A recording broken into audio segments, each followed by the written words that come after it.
سکتے اگر یقین ہو کہ اللہ میرا مددگار اور یقین ہو کہ اللہ ہر آن میرے ساتھ ہے، پھر کوئی خوف، کس کا خوف؟ کوئی شے اللہ سے بالا تر ہے؟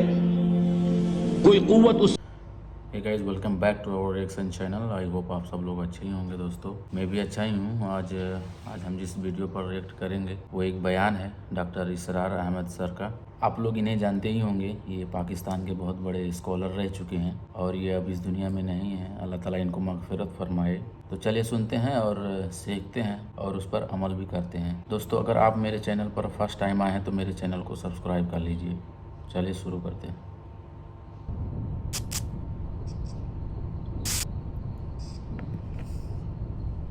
لائیں کہیں کہ ہمارا رب اللہ ہے، پھر اس پر جم جائیں. ان پر فرشتوں کا نزول ہوتا ہے. نہ کوئی غم کرو نہ خوف، خوشیاں مناؤ جنت کی جس کا تم سے وعدہ کیا گیا تھا. اللہ کی ربوبیت پر اطمینان جب انسان کو ہو جاتا، میرا رب اللہ ہے، ربی اللہ، انسان کے لیے نہ کوئی کھٹکا، نہ کوئی خطرہ، نہ کوئی خوف، نہ کوئی حزن. جو کچھ ہو رہا ہے کس کے اذن سے ہو رہا ہے؟ اللہ کے اذن سے. اللہ کے اذن کے بغیر پتہ تک نہیں ہلتا. یہ کوئی اندھا بہرا مادہ نہیں ہے جس سے مجھے کوئی خوف ہو. اندھا بھینسا چلا آ رہا ہو اس سے تو ڈرنے کا ہر انسان کو ڈرنا چاہیے، نہ معلوم کس کو ٹکر مار دے. لیکن نہیں، اس کائنات کو چلانے والا ایک سمیع و بصیر خدا ہے. وہ جو میرا دوست ہے، میرا ولی ہے. اللہ ولی الذین آمنوا یخرجہم من الظلمات الی النور. اللہ اہل ایمان کا ولی ہے، ساتھی ہے، پشت پناہ ہے، مددگار ہے، حمایتی ہے. بتائیے جسے یقین ہو جائے کہ اللہ میرا مددگار، اللہ میرا محافظ، اللہ میرا پشت پناہ، اللہ میرا حمایتی، اس کے لیے کوئی خوف ہوگا؟ اس سے کوئی ڈر ہوگا؟ میں مثال دیا کرتا ہوں ایک بہت سادہ پنجاب کے دیہات کی. وہ بڑا چودھری ہے اور کوئی غریب کسان ہے. اس غریب کسان کے جانوروں کو ہر وقت اندیشہ ہوگا چوری کا. کوئی میری بھینس کھول کر نہ لے جائے، کوئی میرا بیل کھول کر نہ لے جائے. لیکن جس کے بارے میں یہ سب کو معلوم ہو کہ وہ جو بڑا چودھری ہے وہ اس کا دوست ہے، اس کی بچیا کو کوئی خوف ہوگا؟ اس کی بھینس پر کوئی ہاتھ ڈالے گا؟ اسے کوئی اندیشہ ہوگا؟ نہیں. کیوں؟ کہ وہ بڑا چودھری، بڑا اس کا یہاں کا سردار، جاگیردار، سب کو معلوم ہے وہ میرا دوست ہے، کوئی میرے خلاف اقدام نہیں کر سکتا. اس دنیا میں یہ چھوٹی سی بات اگر آپ کے دلی اطمینان اور سکون کا باعث بن سکتی ہے تو ذرا تصور کیجئے. میں لفظ تصور استعمال کروں گا صرف اس لیے کہ اس کا ہم جس کو کہتے ہیں ادراک اور شعور کر نہیں سکتے، اگر کے ساتھ کر سکتے. اگر یقین ہو کہ اللہ میرا مددگار اور یقین ہو کہ اللہ ہر آن میرے ساتھ ہے، پھر کوئی خوف، کس کا خوف؟ کوئی شے اللہ سے بالا تر ہے؟ کوئی قوت اس سے زیادہ طاقتور ہے؟ کوئی اس کے ارادے کو بدلنے والا ہے؟ کوئی اس کی مشیت کے آڑے آنے والا ہے؟ یہی بات ہے جو حضور نے فرمائی. یہ ایمان کا حاصل ہے لب لباب کہ دیکھو اچھی طرح اس بات کو ذہن نشین کر لو. اگر تمام انسان مل کر تمہیں کوئی نقصان پہنچانا چاہے نہیں پہنچا سکتے مگر جو کچھ اللہ نے لکھ دیا ہو. اللہ تعالیٰ نے تمام انسان مل کر تمہیں کوئی نفع پہنچانا چاہے نہیں پہنچا سکتے تو نہیں پہنچا سکتے مگر وہ شے جو اللہ نے طے کر دی.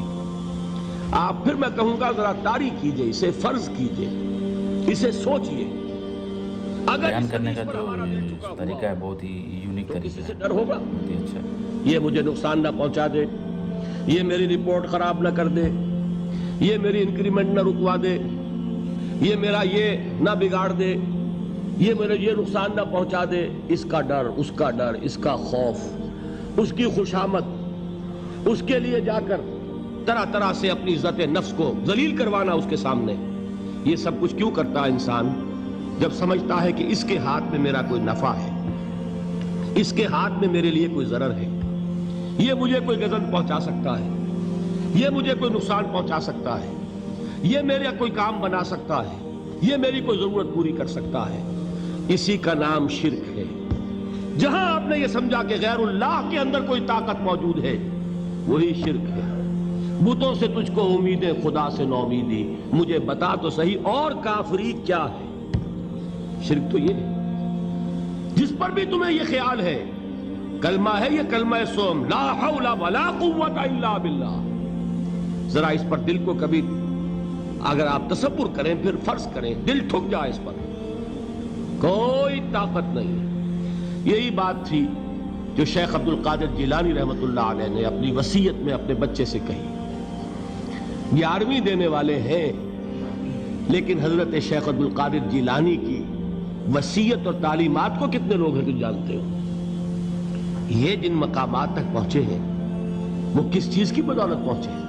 شیخ عبد القادر جیلانی کا بھی ویڈیو انشاءاللہ۔ اے میرے بچے، جس طریقے سے قرآن مجید میں حضرت لقمان کی نصیحتیں جو ہے نقل کر دی گئی ہیں، میں یہ عرض کروں گا بالفرض اگر قرآن حضرت عبد القادر جیلانی کے بعد نازل ہوا ہوتا تو شیخ عبد القادر کی یہ نصیحتیں بھی قرآن میں درج ہوتی۔ اتنی اونچی نصیحتیں ہیں۔ اے میرے بچے، اس حقیقت کو ذہن نشین کر لے، لا فاعل فی الحقیقت ولا مؤثر الا اللہ۔ اس کائنات میں نہ کوئی فاعل حقیقی ہے نہ مؤثر حقیقی ہے سوائے اللہ کے۔ کسی شے میں کوئی تاثیر نہیں اگر اللہ نہ چاہے، آگ جلا نہیں سکتی اگر اللہ نہ چاہے، پانی ڈبو نہیں سکتا اگر اللہ نہ چاہے، زہر ہلاک نہیں کر سکتا اگر اللہ نہ چاہے، کوئی چیز فائدہ نہیں پہنچا سکتی اگر اللہ نہ چاہے۔ تو در در پہ کیوں سر جھکاتے ہو؟ در در پر کیوں جبیں سائی کرتے ہو؟ سب کے سامنے کیوں ہاتھ پھیلاتے ہو؟ ایک اللہ سے مانگو، ایک اللہ کے سامنے زمین پر اپنی جبین رکھو۔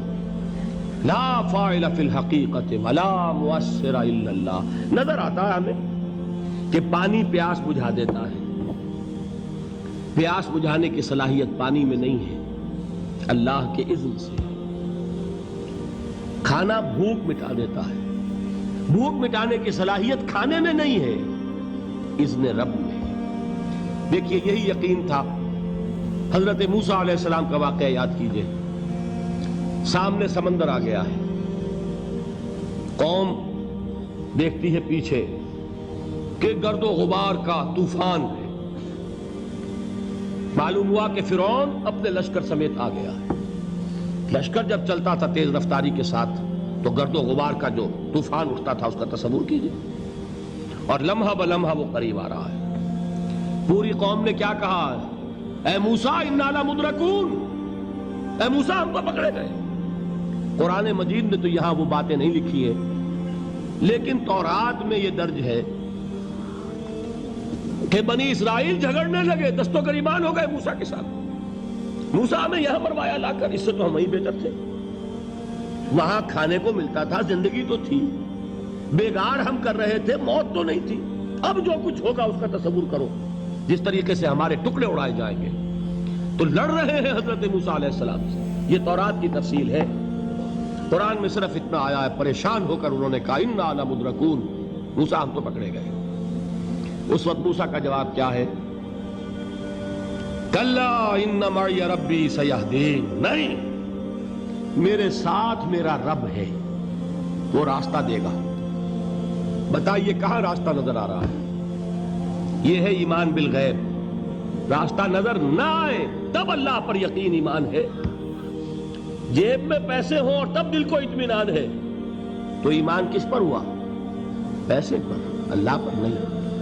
جب وسائل و ذرائع نہ ہوں اور پھر یقین ہو کہ اللہ مسبب الاسباب ہے، وہ اسباب کا پابند نہیں ہے، وہ اسباب کا محتاج نہیں ہے، اسباب اس کے محتاج ہیں۔ اگر یہ یقین ہے تو اللہ پر ایمان ہے، یہ نہیں ہے تو تمہارا ایمان اسباب پر ہے، وسائل پر ہے، ذرائع پر ہے، مادیات پر ہے، اللہ پر نہیں۔ اس وقت کہاں راستہ تھا؟ کوئی راستہ تھا؟ سمندر ہے اور ادھر سے لشکر آ گیا ہے۔ کلا ان معی ربی سیہدین۔ اب دیکھیے ایمان کہہ دینا آسان ہے، ہوا معکم اینما کنتم، جہاں کہیں بھی تم ہوتے ہو اللہ تمہارے ساتھ ہوتا ہے، لیکن اس کا یقین قائم ہو جائے تو زمین و آسمان کا فرق واقع ہو جائے۔